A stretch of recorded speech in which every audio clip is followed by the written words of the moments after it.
Halo Skolamet, di video kali ini kalian akan belajar tentang endokrin periferal.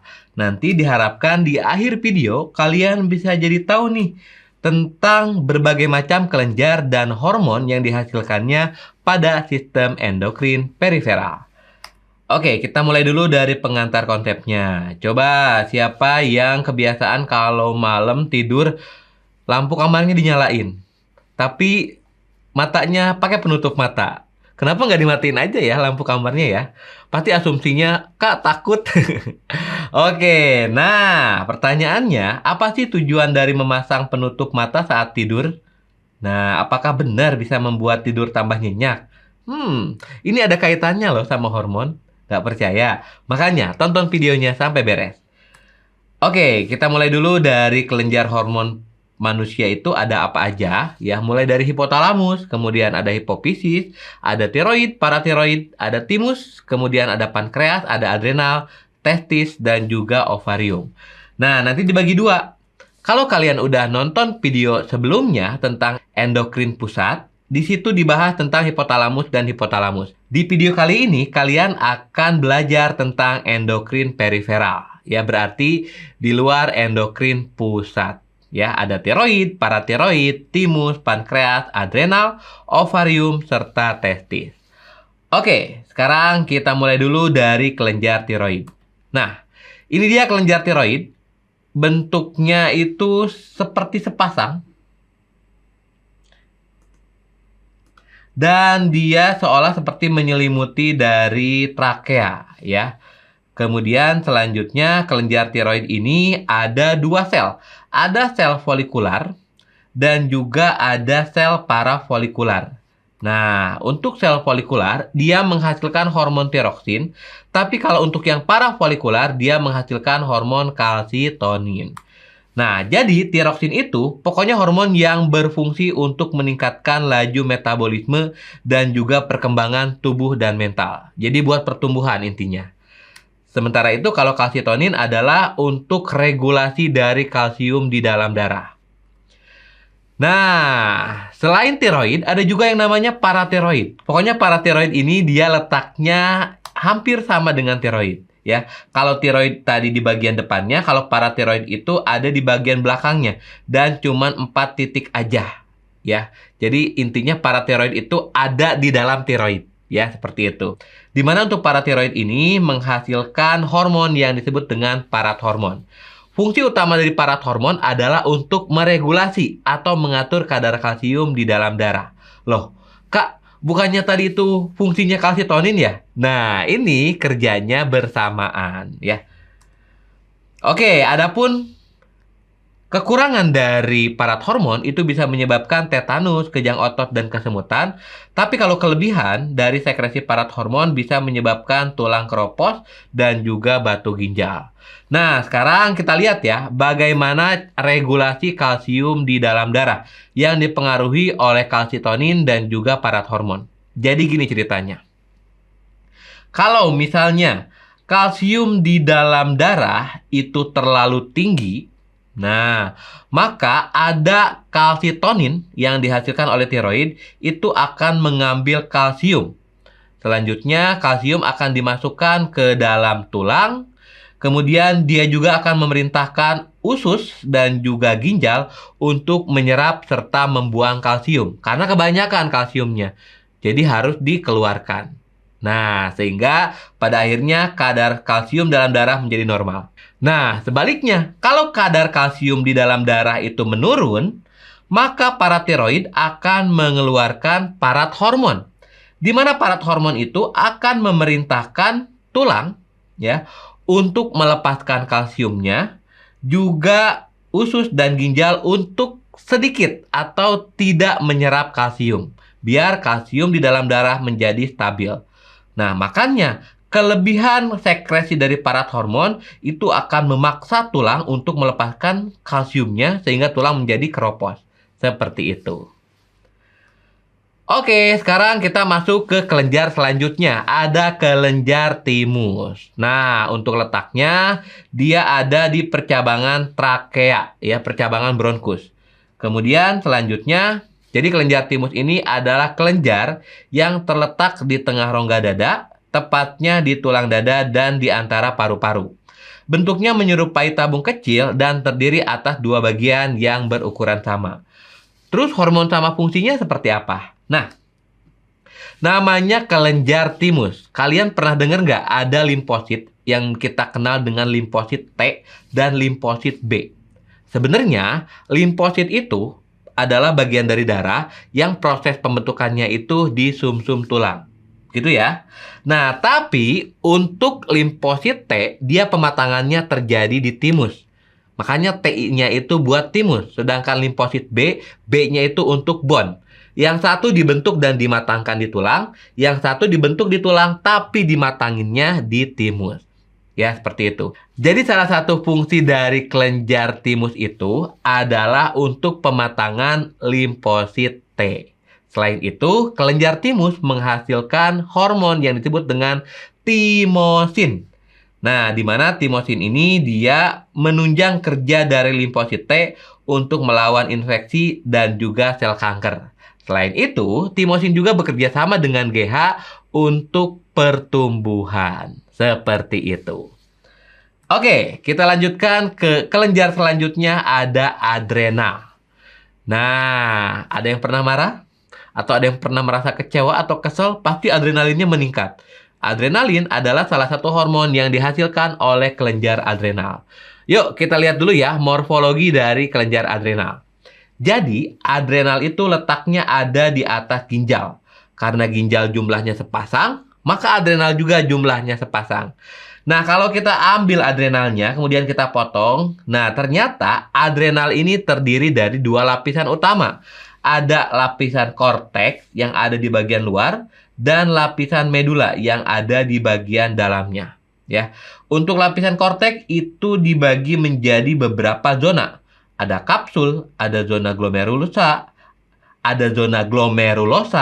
ada zona fasciculata, dan ada zona reticularis. Sedangkan untuk medula, yaitu ada bagian medula adrenal. Nah, sekarang kita pelajari karakteristiknya. Nah, jadi tadi adrenal itu tersusun dari dua lapisan. Yang luarnya korteks, yang dalamnya adrenal. Yang luarnya korteks, yang dalamnya medula. Kemudian untuk adrenal tadi dia menghasilkan hormon apa aja?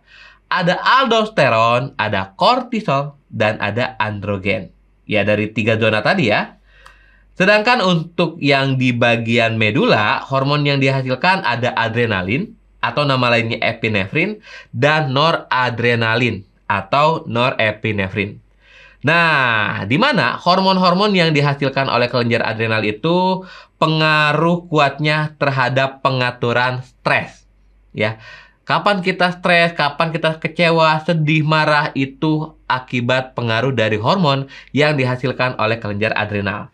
Yuk kita lihat ya seperti apa sistem kerjanya. Nah, jadi tatkala seseorang itu mengalami stres, nah maka hormon-hormon ini dia akan aktif. Oke, kita lihat untuk respon jangka pendek yang dihasilkan oleh adrenal dan noradrenal, ya, atau epinefrin dan norepinefrin. Jadi ini untuk berperan dalam mekanisme fight or flight saat tubuh kita merasa tercekam.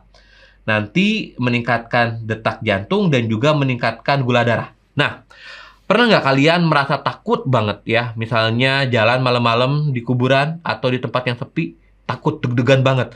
Nah, kenapa bisa deg-degan banget? Itu karena pengaruh dari adrenalin ya atau epinefrin. Meningkatkan kerja jantung. Atau kalian dimarahin, kesel banget. Nah, saking keselnya misalnya sampai banting-banting atau pukul pohon ya, pukul pohon pisang atau pukul apapun. Nah, energi kalian itu membludak banyak banget. Dari mana energi itu? Didapatkan dari gula darah yang terkonversi jadi energi. Energinya jadi banyak, itu terpengaruh karena si hormon adrenal ini. Ya, seperti itu. Paham ya? Oke, sekarang untuk respon jangka panjangnya tatkala stres terjadi. Nah, kita lihat untuk efek dari mineral kortikoid itu untuk menyimpan ion sodium dan air oleh ginjal serta meningkatkan volume dan tekanan darah. Ya, jadi tekanan darahnya tinggi. Nah, seperti itu. Terus untuk efek dari glukokortikoidnya di mana protein dan lemak itu akan dipecah dan dikonversi menjadi gula.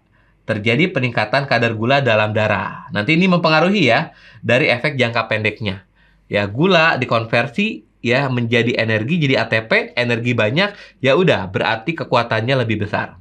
Selanjutnya, nah ini juga menyebabkan pertahanan tubuh menurun. Jelas, semakin stres seseorang itu maka akan semakin ngedrop. Ya, seperti itu. Jadi, rata-rata yang namanya sakit itu bisa berawal dari pikiran. Ya, kalau stres, gampang sakit. Seperti itu. Oke, sekarang kita masuk ke kelenjar pankreas. Nah, untuk kelenjar pankreas ini, dia ada dua hormon yang dihasilkan. Ada insulin yang dihasilkan oleh sel beta, dan glukagon yang dihasilkan oleh sel alfa. Yang jelas, kedua hormon ini bekerja secara antagonis.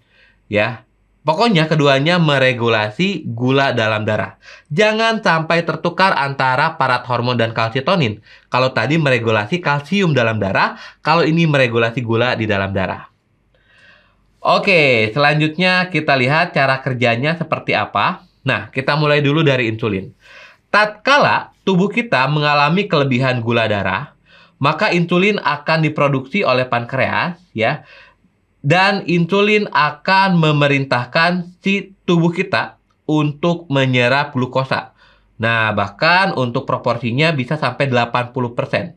20%-nya lagi akan disimpan dalam bentuk glikogen di dalam hati. Pada akhirnya, gula dalam darah mengalami homeostatis atau mengalami kadar yang normal. Nah, itu untuk kerja insulin, menurunkan kadar gula di dalam darah. Nah, tapi apa yang terjadi kalau misalnya gula dalam darah itu rendah? Nah, berarti si pankreas dia akan mengeluarkan hormon glukagon. Di mana hormon glukagon ini akan menuju hati untuk mengambil glikogen dan dipecah menjadi glukosa. Nanti si glukosanya atau gulanya akan dimasukkan ke dalam darah sehingga terjadi homeostatis. Seperti itu, ya. Oke, selanjutnya kita masuk ke kelenjar gonad, ada ovarium. Nah, di sini ovarium menghasilkan hormon estrogen atau estradiol, ya. Nah, jadi hormon ini dirangsang oleh FSH, tujuannya adalah untuk penebalan dari dinding rahim, juga untuk memicu ciri sekunder dari wanita. Selanjutnya ada progesteron. Nah, kalau progesteron itu dirangsang oleh LH, ya. Tujuannya adalah untuk memelihara kehamilan dan juga pertumbuhan dari kelenjar susu. Nah, sekarang kita masuk ke kelenjar gonad yang ada di pria, yaitu testis. Nah, kalau testis menghasilkan hormon yang namanya testosteron atau androgen, ini dirangsang oleh LH. Tujuannya adalah untuk merangsang ciri sekunder dari pria, ya. Misalnya tumbuh kumis, dada membidang, ya, tumbuh jambang, seperti itu. Selanjutnya ada kelenjar tambahannya nih guys, yaitu pineal. Jadi pineal itu letaknya ada di bawah otak, ya. Jadi ini bisa merupakan bagian dari otak juga sih sebenarnya. Nah, tapi si pineal ini bukan saraf pusat karena si hormon yang dihasilkannya itu tidak untuk merangsang si kelenjar lain, tapi langsung masuk ke sel target, ya. Makanya walaupun adanya di otak, dia masuknya ke endokrin perifera. Oke, pineal ini terletak di bagian otak tengah. Nah, dia menghasilkan hormon yang disebut dengan melatonin. Di mana melatonin ini berfungsi untuk mengatur ritme harian atau irama sirkadian dan juga kematangan seksual. Nah, ini lebih ke tubuh kita biar harus istirahat gitu, ya. Nah, melatonin ini memicu keinginan untuk tidur. Selanjutnya, keberadaan cahaya akan mengurangi produksi melatonin. Dan ini menjawab pengantar konsep di awal video yang tadi. Kenapa kalau orang yang takut tidur dalam kondisi gelap, lampunya tetap dinyalain di kamar, tapi dia masang penutup mata? Jadi gini, kalau misalnya dia nggak masang penutup mata, coba kalian merem ya di bawah cahaya. Itu masih ada cahaya terlihat. Ya, at least kayak agak terang gitu ya mata kita walaupun lagi ditutup. Dan itu akan menurunkan melatonin. Sementara melatonin itu memicu keinginan buat tidur. Jadi tidurnya nggak nyenyak. Dengan menutup mata, pakai penutup mata yang berwarna gelap, itu akan mencegah cahaya masuk, sehingga melatonin tidak dikurangi produksinya, dan tidurnya menjadi nyenyak. Seperti itu. Ya, jadi ada kaitannya ya sama hormon. Oke, selain kelenjar-kelenjar yang udah dibahas tadi, ternyata ada beberapa dari organ tubuh kita yang memang bukan sebagai kelenjar penghasil hormon, ya, tapi dia bisa juga menghasilkan hormon. Nah, disebut dengan kelenjar sekunder. Ada jantung, ya, dia menghasilkan atriak neurotropic peptida yang fungsinya untuk mereabsorpsi sodium di ginjal. Terus ada ginjal, ada organ pencernaan, ada hati, dan ada kulit. Seperti itu. Oke, kakak punya soal latihannya buat kalian. Hormon yang berperan untuk pengaturan kalsium di dalam darah dan tulang. Oke guys, kalsium nih, jangan sampai ketukar sama pengaturan gula. Yup, betul banget, jawabannya adalah parathormon dan kalsitonin. Nah, jadi kesimpulannya dari video ini bahwa yang namanya endokrin periferal itu terdiri dari kelenjar dan hormon yang dihasilkannya sebagai berikut. Ada tiroid yang menghasilkan tiroksin dan kalsitonin. Ada paratiroid yang menghasilkan hormon parathormon. Ada timus yang menghasilkan timosin. Ada pankreas yang menghasilkan insulin dan glukagon. Selanjutnya ada adrenal. Nah, ini hormonnya cukup banyak ya. Ada epinefrin, norepinefrin, mineral kortikoid, glukokortikoid, dan androgen. Ada ovarium yang menghasilkan estrogen dan progesteron. Ada testis yang menghasilkan testosteron. Dan juga ada pineal yang menghasilkan melatonin. Mau nonton video pembelajaran menarik lainnya? Yuk, subscribe channel YouTube Sekolah Online dan download aplikasi sekolah di App Store atau Google Play.